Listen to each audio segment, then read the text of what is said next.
14. Back to school. These sessions were never planned. They were all fly-by-the-seat-of-your-pants type sessions. One of my sessions with Marcia was a guided meditation using my third eye. She said that her master had taught her this guided meditation to view through her third eye. She said that she had altered it and found a shortcut way for herself that she shared with her master.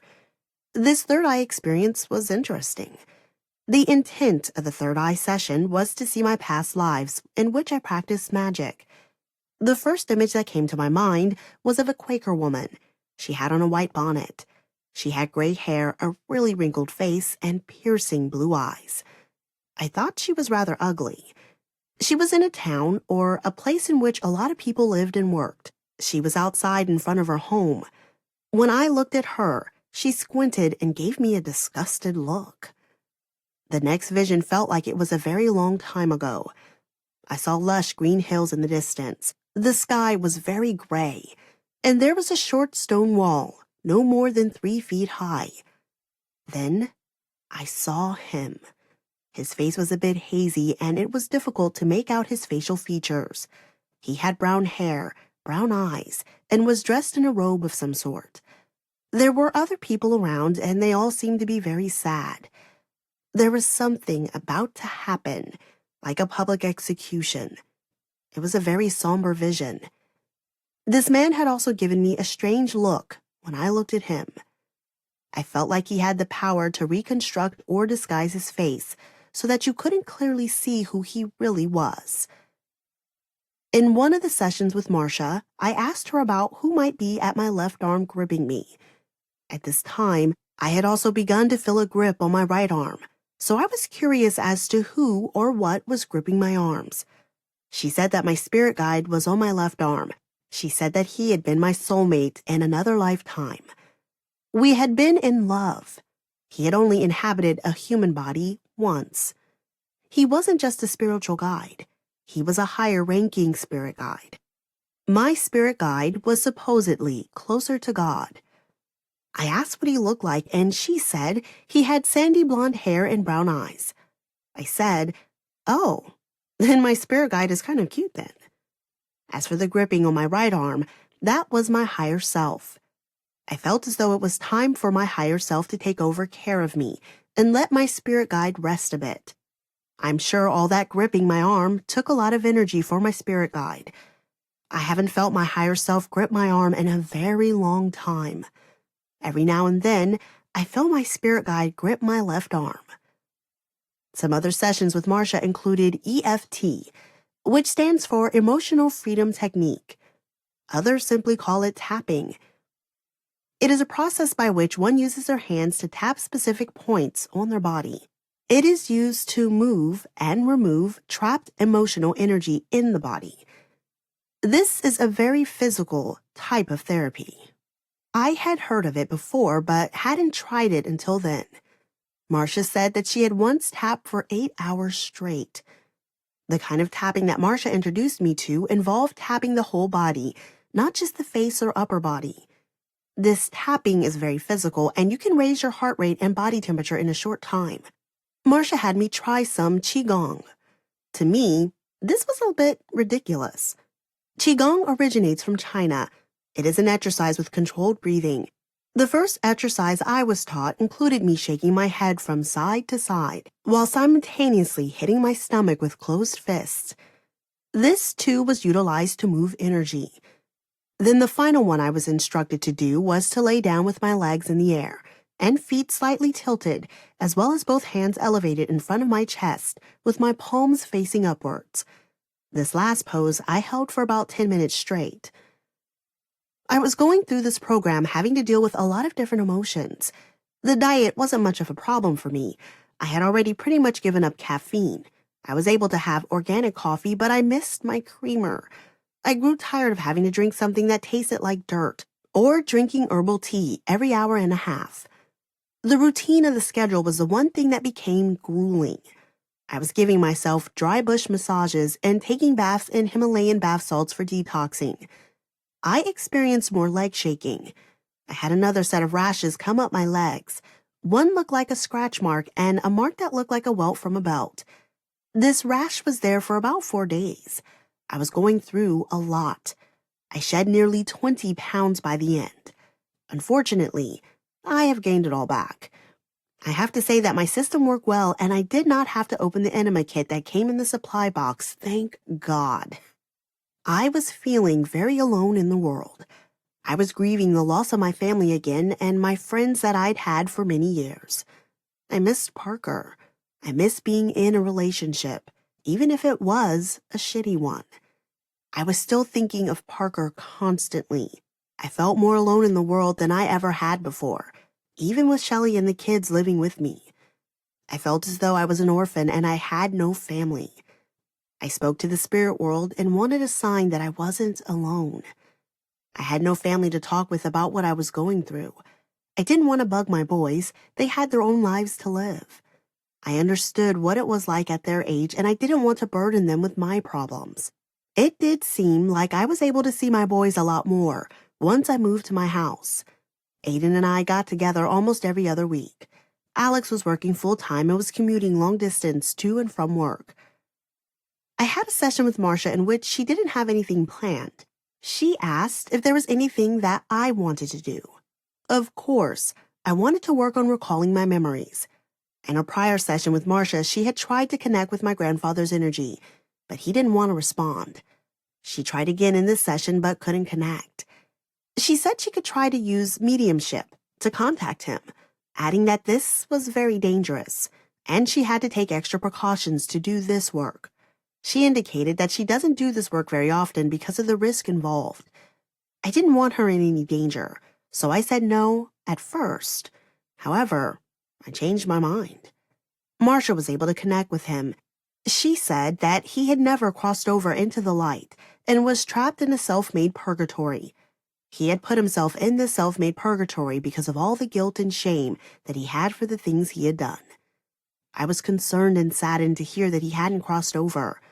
I wanted him to be able to cross over to the other side. I had questions and I had a way to have them answered. I asked how old I was when he abused me. He said 3.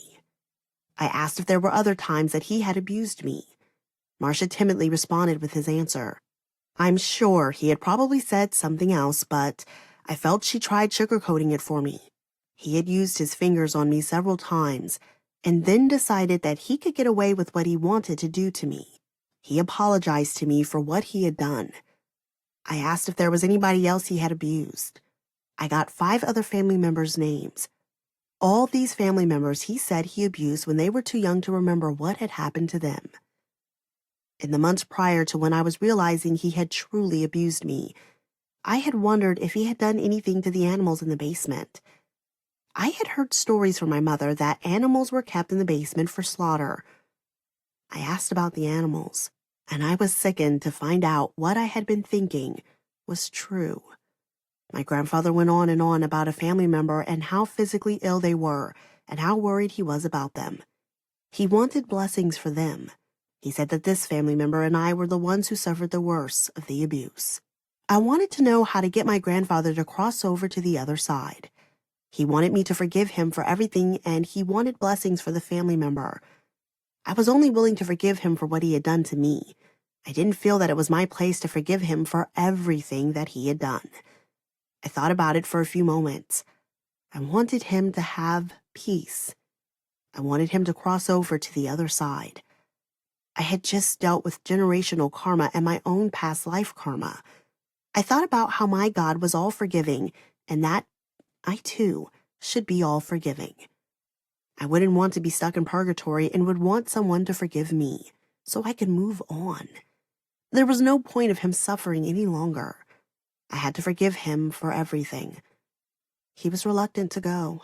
He probably didn't feel worthy of being able to go into the light. Marcia and I coaxed him to.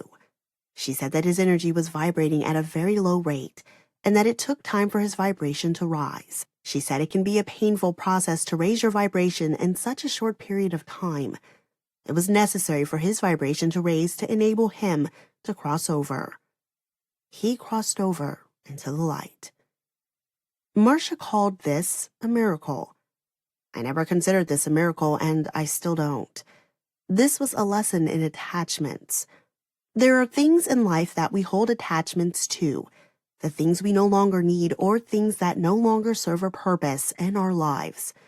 We cling to people, places, circumstances, situations, feelings, fears, relationships, etc. that hold us back from acquiring and achieving greater things in our lives. Once we let go of those things, it's easier for us to move forward. By releasing and letting go in our lives, we make room for more positive to move in. I can tell you that letting go is not easy, and it is one of my lifelong struggles to deal with. Letting go is my major life lesson. I was worried about my abused family member who was ill. I hadn't spoken to this person in many years. I didn't even have a phone number to make contact. It took a little effort, but I was able to make contact. I didn't divulge that I knew that they were abused like me, or that we were the ones who had suffered the worst of the abuse. I didn't want to make my family member feel uncomfortable in any way, shape, or form. I didn't even ask if he/she had been abused, or if he/she remembered it. I told them my story. I told about having repressed memories and that I was sexually abused. I told them that my grandfather was worried about their illness and that my grandfather sent blessings. My family member sat and listened to this story and didn't say anything. I asked about any illness, and he/she said they did not disclose any illness to me. I was a little disappointed about not having confirmation about an illness. I figured that I had just dumped this crazy story in his/her lap and needed time to digest what I had just said. Since no illness was validated, I suggested a visit to the doctor for a checkup. Several weeks later, I got a message stating that he/she had been to the doctor, altered their diet, and was feeling a lot better. I was happy to hear this news.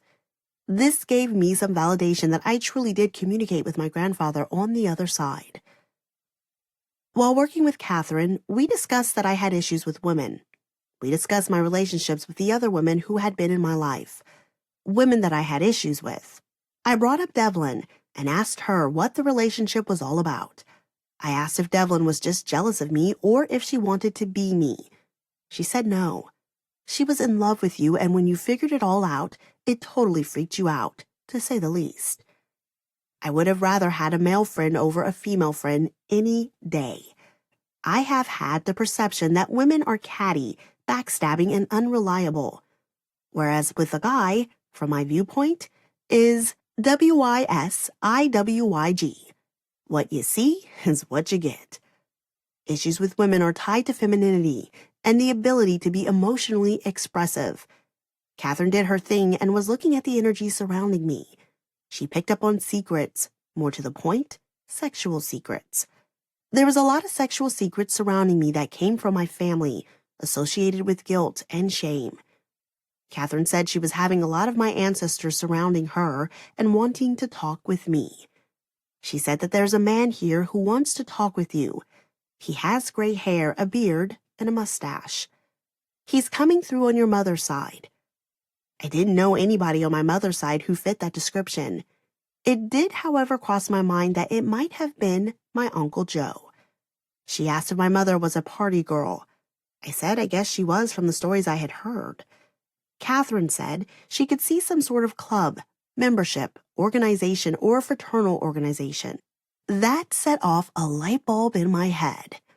When I was taking care of my grandmother Marjorie, she had told the caregiver stories of being in a sisterhood organization that was connected to this fraternal organization.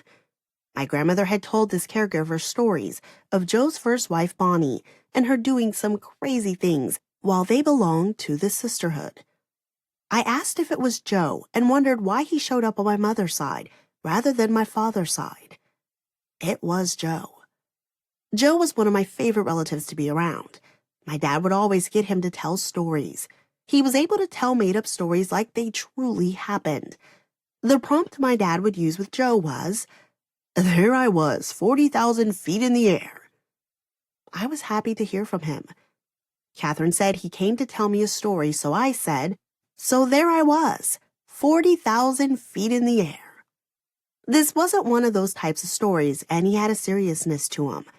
He said that he saw how the women in my family were treated, and he didn't like it. The women in my family were all subservient to the men and were treated poorly. Catherine was seeing and probably hearing Joe tell her this story, as she was telling me. My grandmother and Bonnie had participated in a type of prostitution, or a type of sexual slavery, that was connected to the secretive fraternal organization. I had heard stories over the years, and it wasn't just from my grandmother's caregiver. I wasn't shocked to hear these stories about my grandmother. I had somehow heard that my dad was very young and had caught my grandmother in the back seat with a man. I was trying to figure out how old my dad was at the time. My grandmother had divorced my biological grandfather within a year of my dad being born. That's a story within itself. I had never met my dad's dad, but I knew that the man died of a broken heart. He loved my grandmother and she shut him out. My grandmother said that my grandfather had suffered from mental illness. My dad's dad had served as a frogman in World War II. What I had heard was that he had been shot in the leg in the Battle of Iwo Jima and received a Purple Heart. My grandmother remarried Rudy in the year 1955. Joe is Rudy's brother. I recall hearing stories of my grandmother and Rudy taking my dad to Disneyland the first week they opened the park in July of 1955. My dad was 8 years old when Disneyland opened. I couldn't imagine that my grandmother would have been behaving that way after marrying Rudy. My dad could have been 7 years old. My dad's birthday is in the later part of January, and Marjorie and Rudy weren't married until Valentine's Day of 1955. Uncle Joe said that my dad was forced to go to one of the fraternal organization's meetings and be a part of a rite of passage. Joe said that he knew of it and that he didn't want anything to do with it. Although he knew about it, he did nothing to stop it. He said that after my dad had gone to this rite of passage, he never told anybody about it and he was never the same after it. It had changed my dad forever. Catherine said she was seeing the scene in which my dad's rite of passage took place. She said that there were naked women with their hands tied behind their back and naked men. The women were performing oral copulation on the men. She said that my dad was there in that room. Catherine didn't tell me what happened in the rite of passage, nor did I ask. I think the point was to let me know that my dad had been sexually abused as well. It didn't matter how he was sexually abused. Just by taking him there and exposing him to that was sexual abuse. I had forgotten about Joe being present and asked Catherine to ask him if he needed anything from me. He didn't need anything from me. His response was, "I thought we were family." And I said, "Yes, we are family, and thank you, Joe." To this day, I still cry about Uncle Joe telling me, "We are family." He was my step-uncle, but he was my uncle, just as his brother Rudy was my grandfather, and I didn't consider him my step-grandfather. Rudy was my grandfather in every sense. I think Joe knew that I needed to know that I had some family around me. He told me that they were always around me. It's not coincidental that the only large family photo I had with me wasn't even that of my own family's. It was Joe, Rudy, their sister Miriam, and brother John with their mother. They were all young teenagers in the photo. I had ended up with this photo after my grandparents had passed. I had always wanted to send it to John's daughter Karen, but I never got around to it. I decided that I needed that photo now. I framed the picture and now have it hanging in my family room. Both Marcia and Catherine were giving me titles of books to read. I didn't really want to read any books, nor did I want to listen to any audiobooks. I was given an assignment to watch Awake, The Life of Yogananda. I did watch it. I found it very interesting that science is so interested in spirituality. I had a hard time watching it from the perspective of seeing these people give up their lives to follow this man and hang on his every word. That I have an issue with. Following somebody. It is how I have lived my entire life, and I detest it. I have a problem with the concept of a modern-day guru. Marcia had once proclaimed that she aspired to become a saint. I found this stuff to be so egotistical. Marcia had many times praised her master, and the way she talked about him was just fanatical to me. To me, it felt very cultish. Maybe this was why I did not want to read the books that they had suggested to me. I didn't want to have my beliefs and thoughts influenced by them or their books. Even so, I must admit I had thoughts of moving to Taos and working alongside Marcia and Catherine. I did think about having them as my masters, but my views on that were changing.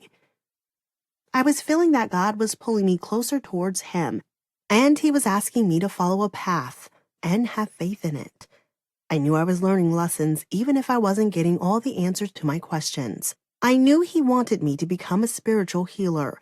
I knew that He wanted me to write a book about my experiences. I got the impression He wanted me to speak out and write about sexual abuse. When I had read Repressed Memories, A Journey to Recovery from Childhood Sexual Abuse, I had done some research on the statistics of sexual abuse. The numbers were staggering. I had gotten the notion that those numbers weren't exactly true. I figured a true figure would be much higher because of my story and others like mine.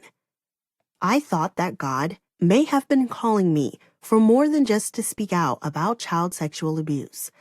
I thought that there was another message that He wanted me to convey to the world. I am still not clear on what He wants me to do. I had questioned myself on whether I wanted to continue to take this path and move forward with what God was asking of me. God suggested that I really think about everything and mull it over. I was afraid of having to give things up. I was afraid that it meant living this holy and pure life. I understand now that He wanted me because I am not perfect and holy as I am. He wanted me because of who I am. I do know that other people who feel this call also feel that they are special. I felt like I was the chosen one or the golden child at times. I kept telling my ego it's very full of itself and that a lot of people go through a period of feeling this way. In the end, I was feeling urged by God to tell my story, even if I didn't fully understand why. I still had a couple more sessions to go with Marcia and Catherine. The following session I had with Marcia, she wanted to balance my feminine/masculine energies in my body. I lay down on my bed. I put my phone to the side so I could still hear her. I felt her move my right leg and saw it move. I closed my eyes and she started calling on the vibration of unconditional love to surround us and disinvite any negative energies. She called upon 4 ascended masters. The name of the first one, I cannot remember their name. I felt his energy to my right side. He was followed by Osho, Yogananda, and then Jesus Christ. I felt each one's energy as they entered. When Yogananda entered, I felt a very strong energy. It was almost overwhelming. Then I heard her call upon Jesus Christ, and I thought for sure that it would be stronger and bolder than that of Yogananda. But it wasn't. Jesus Christ had a very soft, flowy type of energy. She called upon them to come and heal me. She asked they heal my eyes, my brain, my heart, my hands, and some other things. I was emotionally overwhelmed with what I was experiencing. She said that Jesus Christ had a message for me. He wanted to give me a prayer to say. He said that I had free will and that it was up to me whether I wanted to say the prayer. I lost it right then and there. Jesus knows me. He knew that I'm a big fan of free will. I was sobbing. If you want an ego male, pray for an ego male. If you want a divine male, pray for a divine male. Pray that you will know the difference between them. Julie, you are too tough on yourself. You need to take it easier on Julie. I sobbed even harder when he said to take it easier on Julie. It's so true that I am very hard on myself. I have forgotten what was said word for word. This is the gist of it.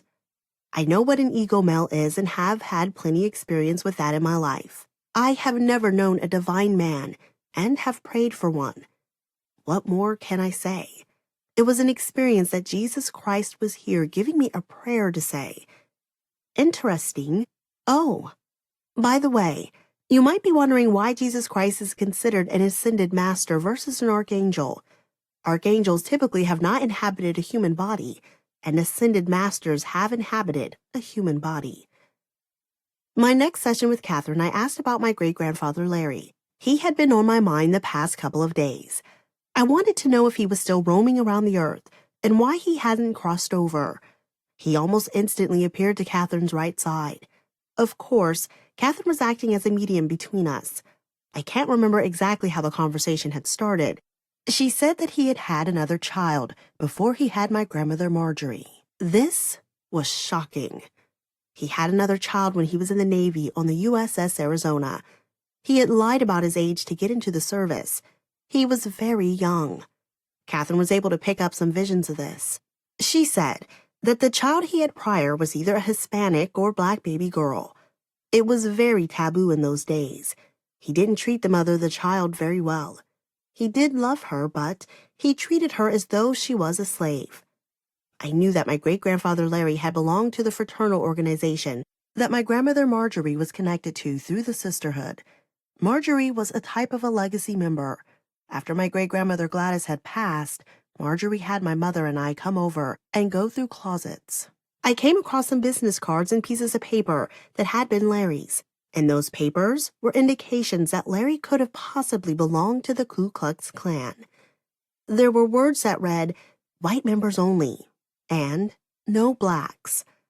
I knew to a degree that Larry had been racist, so it was a little shocking to hear he had another child and one of color. Larry had his own attachment that kept him trapped here. His attachment was that he wanted somebody to know that he had this other child. Nobody knew that this child existed until now. He wanted his family to know that this child existed. He said he wanted us to find her. I'm not sure if he was aware of how much time had passed since he died because that woman was probably more than likely dead and gone. He knew that she had probably lived a life of struggle and strife. I didn't want to explain to him that I was no longer talking to anybody in my family, but I promised him that I would make it known that he had another daughter. I wanted to see him cross over into the light as well. I'm not sure if I had asked about the experience I had in his room when I was little or not. I'm not sure how Catherine told me that he had hidden a document. The document had to do with the birth of that child, like a birth certificate. He hid the document in the wall of his old upstairs bedroom, the very bedroom I had my very first encounter with him from the other side. In that very spot that I felt him, and my son Alex had felt a creepy sensation. In the very house that my parents, brothers, and sister-in-law are living in today. I texted Greg to let him know that there were documents hidden in the wall. I told him exactly where the spot was. My intuition told me where to find the documents. To the left of the closet, about 5 to 6 feet from the floor and inside the wall. I didn't think that it was very hard to get to. It's nearly a year later, and my family has not been curious enough to retrieve that from the wall. Let me tell you, if I had access to get into the attic and retrieve it myself, I would have done so already. It's a piece of my family and a piece of my family history. I would have already found my great-aunt on a genealogical website by now, and I would have had more validation about having had a conversation with my great-grandfather Larry. I had to promise Larry that I would tell the others and try to find his other daughter. He, too, crossed over into the light. Catherine said that he had his Navy uniform on and proudly saluted and walked over to the other side. He seemed proud to have served in the service. I think that this was probably a very good time in his life. Growing up, I heard stories of him running away from home. He rode by the rails and took the name Casey Jones. I think he ran away from home because of his strict, oppressive religious upbringing. I could see where a teenager would rebel against that kind of oppression and run away. I knew that he had the family karmas of stubbornness in him and the power through the end to get a task complete. Isn't that what he did in the end? He was stubborn about leaving without completing his task of letting somebody know that he had another daughter. My last session with Catherine was back to my issues. I had issues with creating good boundaries with people and relationships. I had problems being submissive and negotiating terms. I didn't want to be told what to do, and I still don't.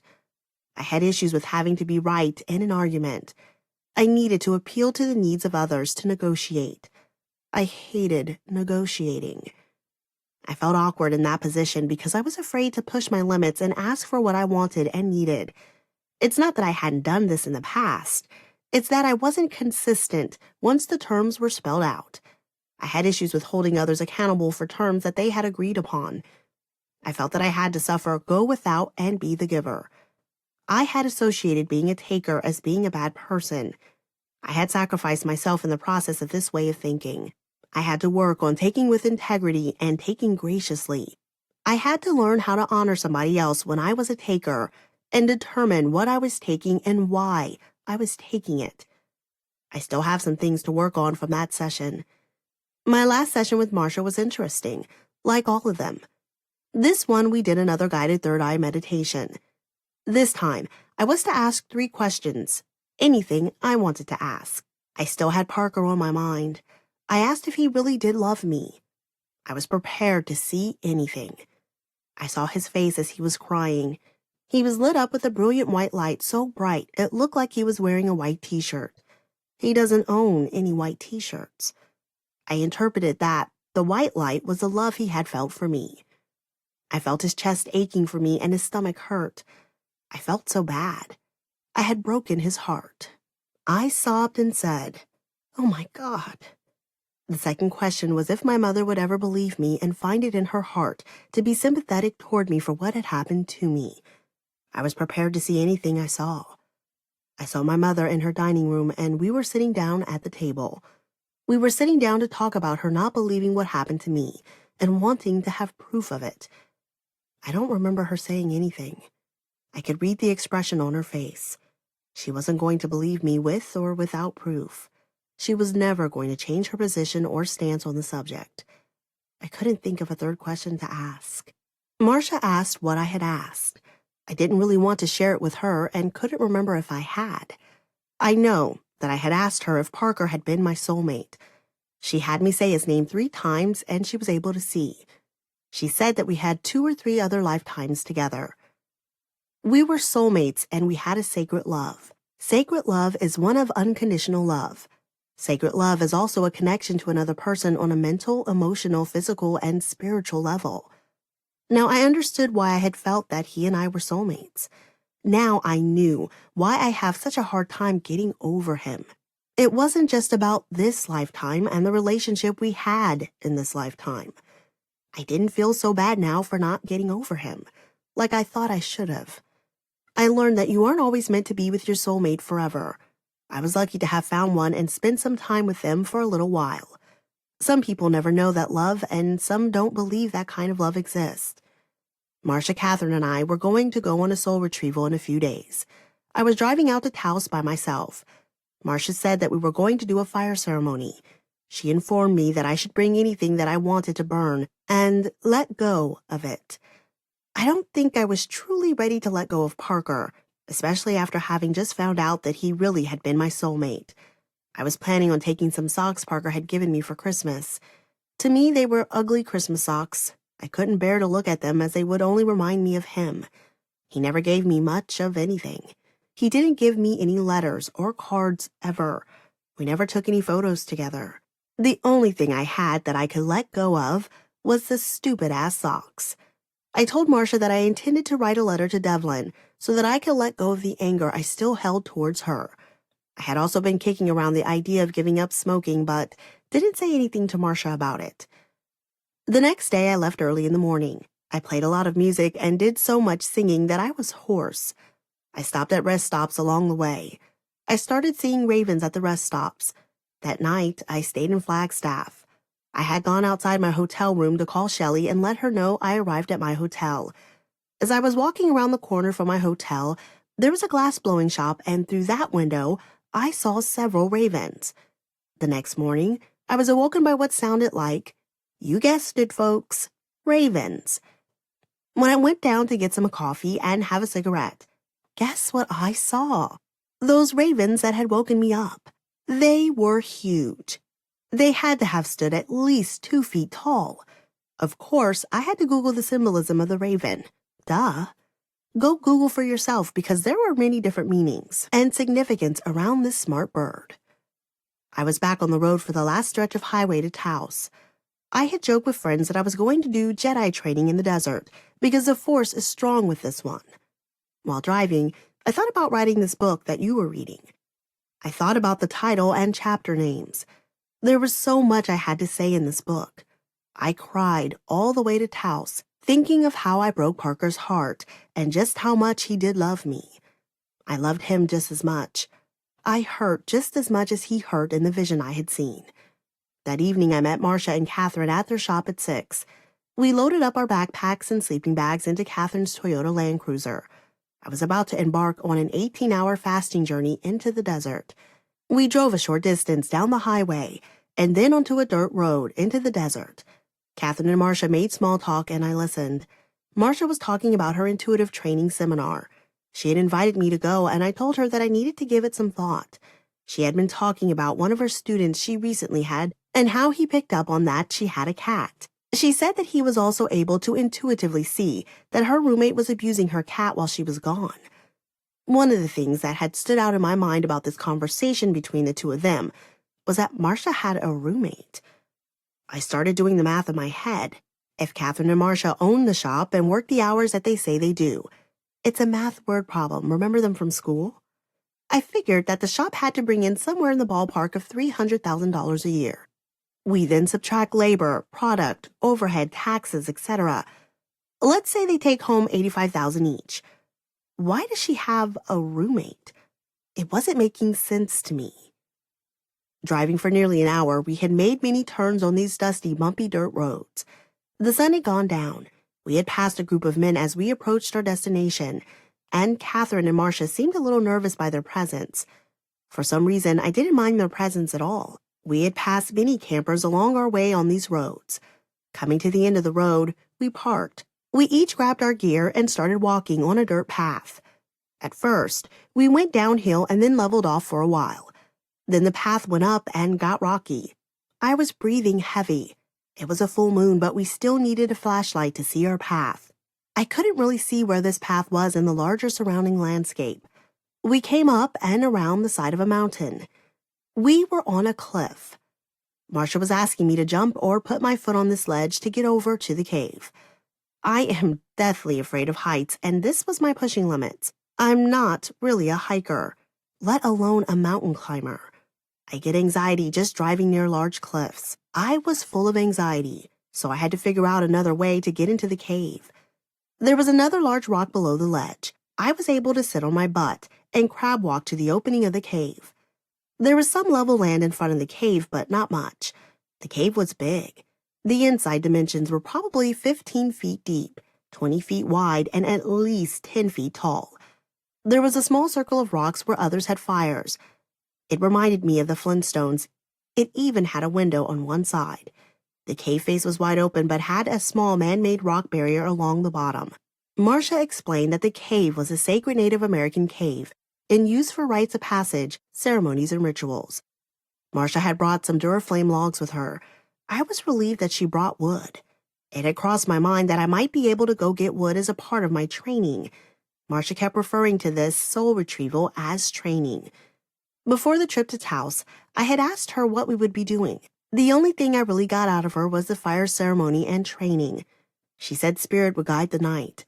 The cave needed to be prepared before we began. Marcia had taken some Palo Santo out of her backpack. She lit 3 sticks and handed one to Catherine and one to me. I had never used Palo Santo.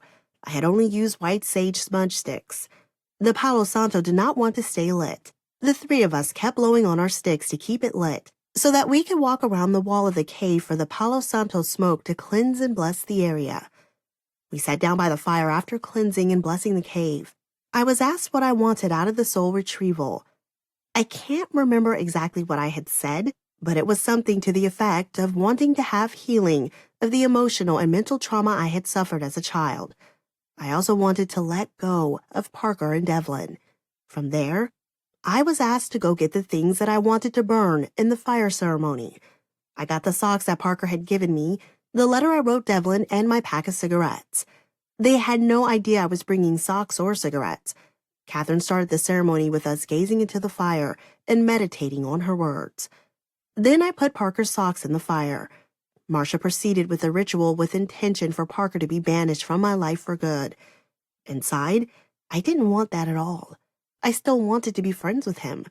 My heart was still aching for him and wanted him in my life. My head said I should let him go. I wanted Marcia to change her intention right then and there, because I didn't agree with what she had said. I had a much easier time putting Devlin's letter in the fire, and I was finally feeling free of all my anger toward her. Now, I half-heartedly put my remaining 2 cigarettes into the fire. This all happened nearly a year ago, and I still occasionally hear from Parker. He texted me a couple of days ago, and I called him. I never know if it's going to be the last time he contacts me. He said to me, "You deserve better." I said, "I know. That's why I had to let you go." I told him that if he stopped chasing women and quit drinking, then maybe. Conversations with him are always brief. When we went to say goodbye, I told him I loved him, and he said he loved me too. I have been smoking like a chimney writing this book, so there's part of the results of the fire ceremony for ya. Catherine had me stand up and face her. We started off with Qigong, the exercise where we shake our heads side to side and hit our stomachs with both our fists. Marcia was behind me beating a drum and chanting. We started tapping. I don't know for how long. The tapping got more intense, and so did the drumming and chanting. Marcia was tapping on my backside, and I was tapping on my front side. Marcia instructed me to scream with her. We did this several times because I wasn't screaming loud enough. Catherine came up to me and said, "Marcia is getting frustrated. You need to put everything into screaming and repeat every word that Marcia says, even if you don't believe it or feel it." We made a couple more attempts. I screamed louder than before. I repeated the words she said. "I hate you, Mom. You're a fucking bitch." I wasn't connecting with these words because I didn't feel this way. I collapsed to my knees and threw dirt around the cave to act out how angry I was supposed to be at my mother. Once I did this correctly, Marcia and Catherine verbally guided me to my 3-year-old self. I had to go retrieve little Julie. I had to save her and protect her and never let her go. I had to promise her that I wouldn't let anybody hurt her ever again. I had tried this exercise before when I had read Repressed Memories, A Journey to Recovering from Childhood Sexual Abuse. I was never able to get little Julie to come with me. She was very angry and stubborn, and she didn't trust me. This time, she came with me. She gave me a big hug and wouldn't let go. One day, when I started writing this book, I felt her come up to me and hug and kiss me. She was happy about what I was doing. When I got up from the cave floor, I think we did some more tapping and more Qigong. Catherine was asking what I was feeling. I was feeling sick and was physically reacting as though I was sick. I was dry heaving without anything coming up. It was strange because I saw and felt Catherine having the same experience as me. She was dry heaving and feeling sick too. Her reactions seemed to happen to her seconds before they happened to me. I felt like thousands of tiny pins were rising from my belly and coming up to my throat. I don't know how long this went on, but after a while it subsided. We took a break at that point. I thought that I would see what they were focused on in their mind's eye, but I had no visions or inkling to what they were doing with their spiritual gifts. Personally, I wasn't seeing how this was training. At some point, my quest had changed from a soul retrieval and getting my memories to a quest to becoming enlightened. We had laid out our sleeping bags in a row right next to each other inside the cave. Mine was in the middle. I sat there drinking some water during a break. Marcia came over to me and told me we were going to do the other Qigong exercise, the one with our legs and hands in the air. She said before we start, you have 3 choices, and with those choices you will be rewarded accordingly. The first option was to do the pose for 20 minutes, and I would be given a little information. The second option was to do it for 40 minutes, and I would be given even more information. The third option was to do the pose for 1 hour, and I would be given all the information I wanted. I chose the third option. We laid there doing the pose for an hour. Catherine fell asleep, which is kind of unbelievable considering that the pose requires some focus and keeping your legs up in the air. I really can't believe I had done that for a whole hour. I had these cute little mittens on, and that was my focus. The mittens were so soft, cute, and I loved them. The hour was up, and I put my legs down, and then my legs started shaking. They shook like they had before, but this was more intense than ever, and it lasted a lot longer. Catherine and Marcia were outside the cave sitting on a rock in the moonlight. They told me to come out and soak up the moonlight. I couldn't really sit. My legs were still shaking. I laid there with my feet on the rock. I had to just let my legs shake. I forgot to ask what information I would get. I was still waiting to see visions of what they were doing mentally with their gifts. I didn't see or hear anything. Catherine and Marcia went back into the cave. I had seen the steep cliff that we were on, and it caused me some anxiety. I had to pee, so I waited until Catherine and Marcia went back into the cave. Suddenly, I was on the ground. I couldn't get up. I felt paralyzed. I was panicking. I had never in my life felt this. I called out to them and told them, "I think I'm having a panic attack." I could hear the two of them talking to each other. Catherine said, "I think you need to go get her." Marcia helped me up off the ground outside the cave. I wasn't feeling well. It was time to lay down and go to sleep for a little while. We all got into our sleeping bags. My stomach started hurting bad. It felt like sharp needles gouging my insides. Catherine said she could feel my pain. I asked what it was. She said it was from abandonment and anger. She said she had never felt such pain in her entire life. I laid there in my sleeping bag trying to relax, but in excruciating pain. I felt something poke my leg. It freaked me out because there are scorpions and big spiders in the desert. I sat up and was trying to see if there was anything there. I felt like I had a stinger on my knee. Marcia grabbed her small flashlight and was trying to pull out whatever it was. I let out a yelp and told her I hadn't shaved, and she was pulling my leg hair. Later, I determined that I had brushed the cactus with my sleeping bag and a needle got stuck in it. My stomach was still hurting. Marcia had put some music on, so I was trying to focus on the music. Marcia asked if I wanted her to spoon me to comfort me. I said okay. She asked if I wanted her to rub the pain, and I said okay. She knew exactly where my pain was. She was feeling my pain too. My pain even moved, and she was able to know that my pain moved. As I was listening to the music, I was getting emotional from the lyrics, and she picked up on that. She asked if I wanted her to change the music. I fell asleep. When I woke up, I was the only one awake. Marcia had woken up and told me to wake her up right before sunrise. As the sky slowly got lighter and lighter out, I could see how we came in the night before. I started getting anxiety about how I was going to get out of there. I was thinking helicopter. I woke up Marcia and Catherine as the sun rose. I was still sitting on my sleeping bag. They must have been looking elsewhere, but I was looking straight out of the cave and saw 2 ravens fly by. Marcia turned and looked out of the cave when a 3rd raven flew by, and she said, "Oh, look, there's a raven." I do believe that the raven was my power animal on that trip. We began packing our things up. Marcia had wanted us to finish our ceremony on top of the cave, but I refused.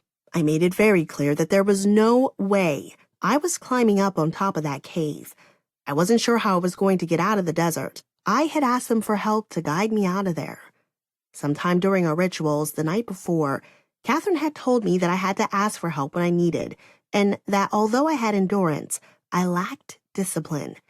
I know she had been right about needing to ask for help. They made me scream and breathe in and out all the way around that cliff bend. I had anxiety the entire way. I was petrified. Obviously, I made it out. I'm here writing about it. We made the hike out of the desert. The hike was at least 30 minutes. We loaded our things up, and before Marcia took a selfie of the 3 of us, there was a big white beam of light coming from the top of my head and extending into the sky.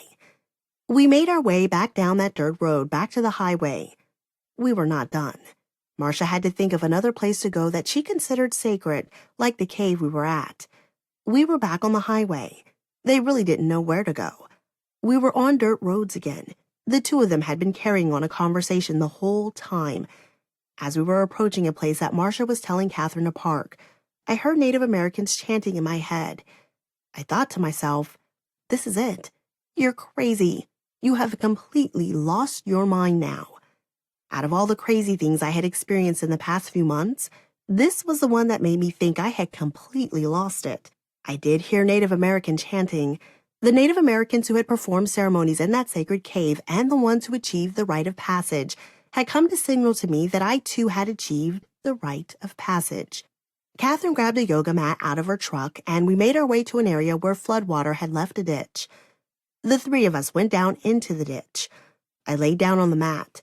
The rituals that had been performed the night before were to release negative energy. The rituals that they were about to perform on me in that ditch were to fill me up with positive energy. Marcia had said an opening prayer. She proceeded to shout positive affirmations. She was very close to my left leg. I could feel her breath. I could feel the vibrations of her words. She shouted, "Julie is awesome. Julie is great. I love you, Julie." I felt Catherine touch my hands in different spots, and then she had her hands over my stomach area. She didn't touch me. She was pushing energy into me. I was in pain. The pain was shearing. I was crying. She kept pushing the energy into me. The pain was as bad or worse than the night before. At one point, I had to grab her hands and told her that it hurt. Catherine continued as Marcia continued to shout into my left leg. The pain subsided, and both stopped their rituals. Marcia looked at me and said, "God has been calling you for a long time." I said I know he has. I wasn't trying to be a bitch or anything. I was just something I had known. I knew God was calling me to do something. Our ceremonies and rituals weren't done yet. She said that we needed to let the universe know that I was reborn. She said that we need to move the positive energy around inside me. We had more qigong to do. The three of us were in a circle, shaking our heads side to side and punching our stomachs with our fists. We looked disheveled and were dirty from the last 18 hours in the desert. We were screaming again. This time, I had to scream, "I'm free!" She wanted me to scream louder and was telling me to do so. Just then, to the right of me, about 30 yards away, a blue Jeep with its windows rolled down and 4 guys inside were driving by. One of the passengers called out, "Hey, look, witch woman." I giggled and said, "And yes, we are in our native habitat." It was odd that these 2 women didn't laugh. I mean, really, you must admit what had just taken place was very funny. The whole scene was funny. I wonder how often people came across witches in the desert. It must have happened often enough in Taos for these guys to know that we were witches. I continued to scream until Marcia was satisfied. Marcia had picked up a pinkish heart-shaped rock from the ground when we had first gotten to this location. I'm pretty sure that she made this part up on the fly. I had to pick up a spot to mark where I had been reborn. I picked a lush green pine tree. Marcia gave me the rock. I found a stick, dug a hole, and buried the pink heart-shaped rock under the tree. Marcia handed me a stick and told me that it was my first wand. It was a fragile twig. I kept it, but a few months later, it had gotten broken and I threw it away. She marked the location in Google Maps and sent it to me. She said that if I needed to get more of my energy, I knew where to find it. On the way back to the shop, they took me out to eat. It was a cool and funky vegan restaurant. All the seating was outside in what looked like somebody's backyard. Hammocks, hanging chairs, and yard decor hung from the trees. The food and drink were good. We sat there and made chit-chat about the night before. I looked at Marcia and asked, "Did my virginity grow back?" She looked at me and started replying very seriously. I don't remember what Marcia said, but she thought I was serious. Oh my God. I let her off the hook. I'm only kidding. Catherine laughed at that one because she knew I didn't really think that it was possible. I felt as though Marcia thought I was this innocent that I didn't know much. She had treated me that way throughout the entire time we had done the counseling sessions. She's not the only one who had treated me as though I was innocent and naive. I got that a lot from people in my life. We were done, and I was free. The first thing I did was find a gas station to buy some cigarettes and a lighter. I went to my hotel to see if I could check in early. They were so accommodating, it makes me want to go back there again. They had housekeeping clean my room next, so that I could get into my room and relax. I checked in with Shelley to let her know I was alive, well, and coming back the next day. I went and got McDonald's and watched Star Trek. There was a wedding there that night. It was a little noisy with the live band playing, but I was able to sleep through the night. I got up early the next morning and got back on the road. As I was driving, I got a couple of calls. One of my friends checking in with me to make sure that I was okay. Another one was from a client. We talked for well over an hour. I told him what I was up to. It had been a couple of months since we had spoken. He called me about the title on his house and wanting to change it. I think he used that as an excuse to ask me to reach out to his wife, who had been acting odd. She had been hospitalized and given a new medication. He said that the medication caused a personality change in her, and he was afraid of losing his wife. I promised I would try to get together with his wife for a lunch at minimum. It wasn't the first time a client had called me on the premise of real estate. Real estate was not the reason they called me. One client found out that I was single and called to ask me out. The thing is about this phone call while I was on the road is that I did a lot of talking myself. I told him how I was going to become a spiritual healer. I told him that I was going to write a book about all my experiences over the past few months. It also made me think of an awful story his wife had told me. Her daughter had been sexually abused by her grandfather. How she found out that her daughter had been sexually abused was when she went to give her daughter a bath. The daughter screamed bloody murder from the soapy water in the bathtub. It made me start thinking about what signs I might have shown after I had been sexually abused. Why hadn't anybody picked up any signs of it? Why hadn't my mother picked up anything about it afterwards? I could only imagine that I hadn't acted like myself afterwards. With so many hours on the road, my attention turned back to Parker. I missed him so. I hadn't seen him in 8 months. We had only dated for 7 months.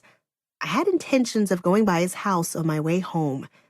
I made my way into his mobile home park and he wasn't home. I was a little heartbroken to see his car gone. I wanted to tell him about everything I had just learned about us. How it makes perfect sense that the reason we couldn't get over each other was that we were soulmates.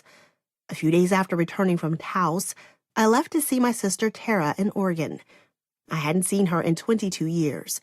She lived on a big piece of property with her longtime boyfriend. She had taken me into town to a spiritual bookstore. I felt like we had finally started to establishing a relationship with one another. I needed somebody in my life who I could call family. Even though I had Uncle Joe and my family in the spiritual world, I needed a physical person I could connect with as a family member. I feel we have more in common than we don't, even though we weren't raised together. In one of my sessions with Catherine, I had asked about the relationship with my sister. She had said that she's your twin, and that she's more from outer space and I am earthier. We have many things in common. Over the past year and even more recently, I see that we are.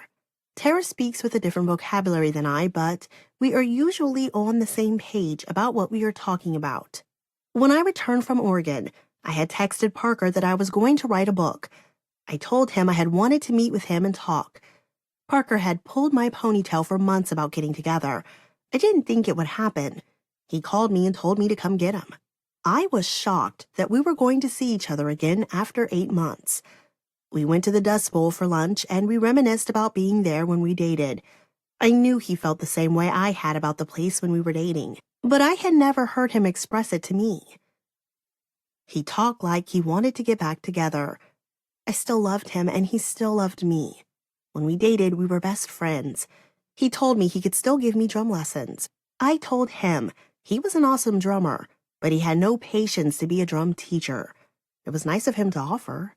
I told him that I had found out that we were soulmates and that we had shared a few other lifetimes together. I told him that it made sense to me now. He believed in the supernatural too. He had his own experiences. When he was little, he had seen 3 jinn hover over his bed. His mother had also taught him how to cast spells. He told me he had wished his ex-wife dead and she recently had suffered a stroke. He said he had wished his sister dead and she had been diagnosed with serious illness. I told him that he shouldn't do that, because karma is a serious bitch to mess with. I asked if he wished those kinds of things on me. I asked him not to. He said he never wished anything bad on me and he would never do that to me. When we were dating, he would tell me that I deserved better and wish that I would meet a good man, a rich man, a man that would take care of me. I know he knows that he can never give me what I want or deserve in a relationship. It just wasn't going to happen for us. I was just happy that afternoon being able to hang out with my best friend for a little while.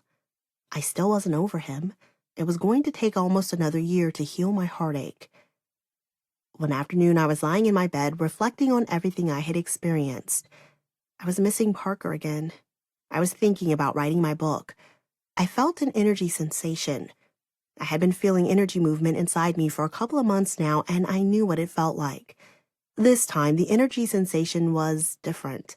It felt as though someone was tying 4 cords to my belly button. I sensed it was Marcia.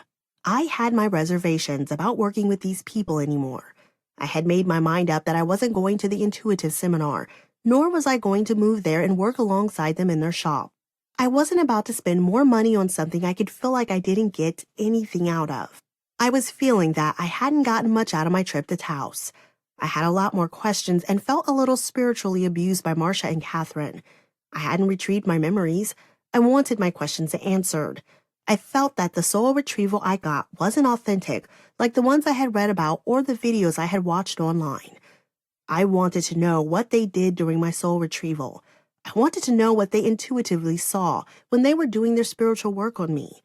I felt shortchanged and taken advantage of. I texted Marcia and Catherine about this. Marcia set up a session for us to meet. Marcia FaceTimed me. I felt like she was giving me the runaround.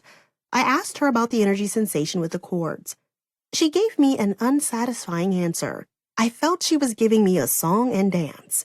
I sensed she was lying to me and was trying to cover up what she had done. What I have read and know about cords is that they are created naturally and organically. You shouldn't feel cords being attached.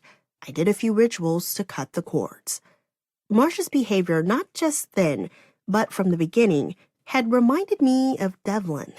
Marcia wanted to tell me what to do and how to do it. She thought I was naive like Devlin thought I was naive. I began to draw parallels between the two of them and the situations. I wasn't buying what Marcia was selling me. On top of that, during our FaceTime conversations, when I asked about my memories, she brought up her sexual abuse story again. The whole conversation had me irritated and pissed off at her. I was pissed off at myself, too, for having done the soul retrieval.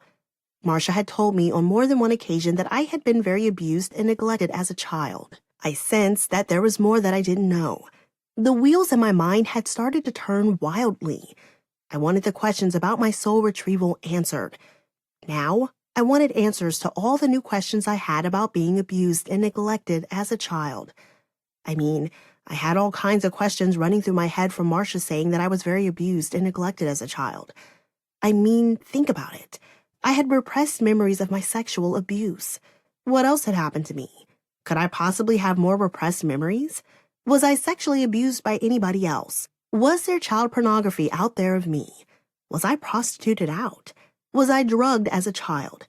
I mean, some crazy shit goes through your mind when you are told that you were very abused and neglected as a child.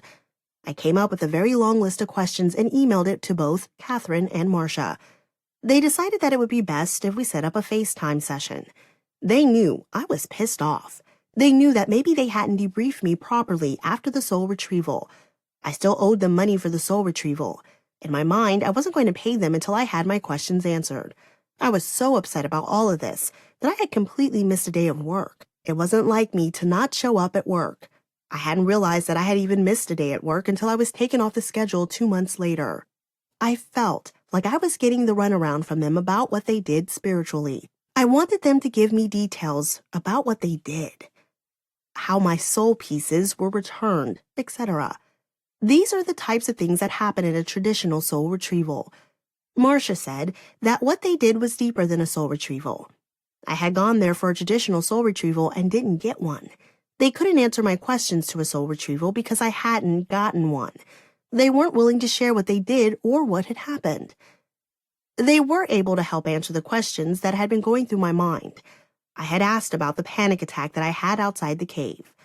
Catherine said that I had been suffering from panic attacks all my life, and I never knew it. I asked about having PTSD.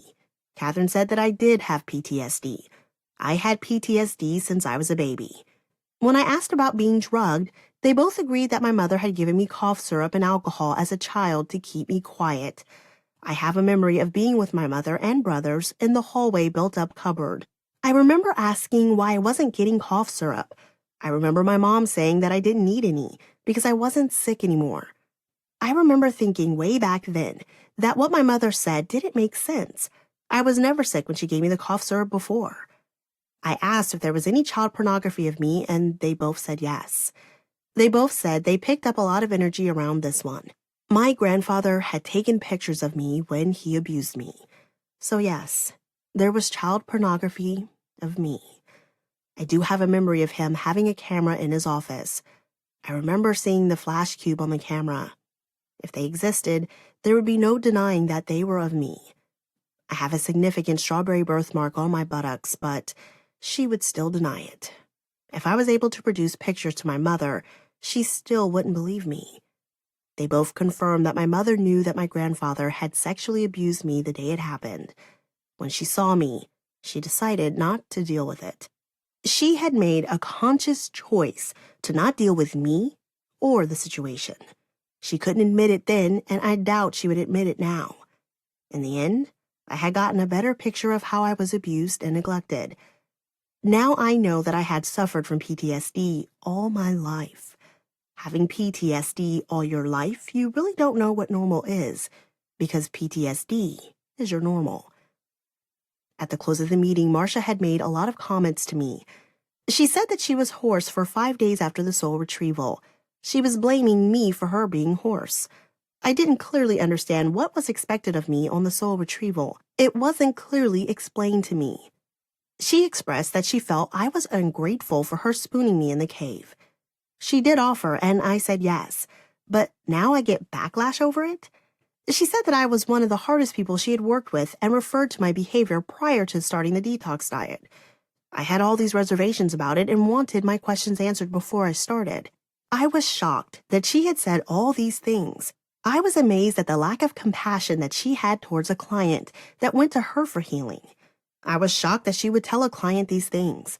I was shocked that she had a hard time answering my questions. I had asked questions to gain a better understanding of what was done in the soul retrieval. I wasn't being ungrateful or unappreciative, as Marcia was seeing it. I was trying to understand what I had paid for and what exactly they did. Maybe Marcia didn't like the fact that I challenged her and asked questions. I don't know. Marcia had brought up the intuitive seminar again, and I told her that I would think about it. They're intuitive. Shouldn't they have known I wasn't going to go? Marcia had suggested that I forget the story of the soul retrieval in the desert. I told her that I was writing a book about my experiences. Marcia brought up the money I owed and suggested that I give the remainder of what I owed to charity instead of them. She asked Catherine's opinion, and she didn't agree, nor did I. I wanted to be free and clear of them. I didn't want to owe them anything. I did not want to have any bad karma coming my way. Marcia and Catherine had sent me to a website where they held online meetings. They had wanted me to do an online weekly meeting with them and others. I felt that Marcia had been trying to build up the idea of her and Catherine being my masters. I felt that she built up the idea of me going to work in their shop. I felt that she had hyped up her shop by telling me that she had worked with many A-listers from Hollywood. For a little while, I did consider the idea of going to live in Taos.